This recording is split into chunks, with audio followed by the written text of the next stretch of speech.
100 కోట్ల క్లబ్లో హనుమాన్. సంక్రాంతి కానుకగా జనవరి 12న విడుదలైన హనుమాన్ సినిమా బాక్స్ ఆఫీస్ దగ్గర సంచలనాలు సృష్టిస్తోంది.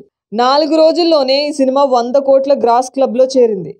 ఈ సినిమా వరల్డ్ వైడ్గా ఇప్పటిదాకా 100 కోట్ల గ్రాస్ కలెక్ట్ చేసిందని తెలుపుతూ మేకర్స్ ఓ పోస్టర్ను వదిలారు. హనుమాన్ 100 కోట్ల క్లబ్లో చేరిన సందర్భంగా దర్శక నిర్మాతలు ప్రేక్షకులకు ధన్యవాదాలు తెలిపారు. హీరో తేజ సజ్జా అయితే ఇది తనకు జెర్సీ మూమెంట్ అంటూ ఆనందం వ్యక్తం చేశాడు. ట్రేడ్ వర్గాల ప్రకారం తెలుగు రాష్ట్రాల్లో ప్రీమియర్స్తో కలిపి మొదటి రోజు 7.97 కోట్ల షేర్, రెండవ రోజు 4.36 కోట్ల షేర్, మూడవ రోజు 5.70 కోట్ల షేర్, నాలుగవ రోజు 6 కోట్ల షేర్ రాబట్టిన హనుమాన్ 4 రోజుల్లో 24.3 కోట్ల షేర్తో సత్తా చాటింది.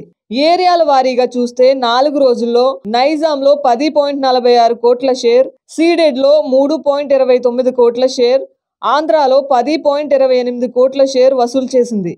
ఇక Karnataka plus rest of India 13.5 కోట్ల షేర్, ఓవర్సీస్లో 13.95 కోట్ల షేర్ కలిపి 4 రోజుల్లో ప్రపంచవ్యాప్తంగా 51.3 కోట్ల షేర్ కలెక్ట్ చేసింది. 29 కోట్ల థియేట్రికల్ బిజినెస్ చేసిన హనుమాన్ వరల్డ్ వైడ్గా మొదటి రోజు 13.77 కోట్ల షేర్, రెండవ రోజు 10.81 కోట్ల షేర్, మూడవ రోజు 14.5 కోట్ల షేర్, నాలుగవ రోజు 12.40 కోట్ల షేర్ రాబట్టింది.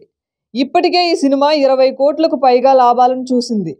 ఫుల్ రన్లో మరో 20 కోట్లకు పైగా లాభాలను చూసే అవకాశం ఉంది. తెలుగు రాష్ట్రాలకు ధీటుగా నార్త్లో, ఓవర్సీస్లో హనుమాన్కి అద్దిరిపోయే రెస్పాన్స్ వస్తోంది. ఇదే జోరు కొనసాగితే ఈ సినిమా ఫుల్ రన్లో 25 కోట్ల గ్రాస్ క్లబ్లో చేరినా ఆశ్చర్యం లేదు.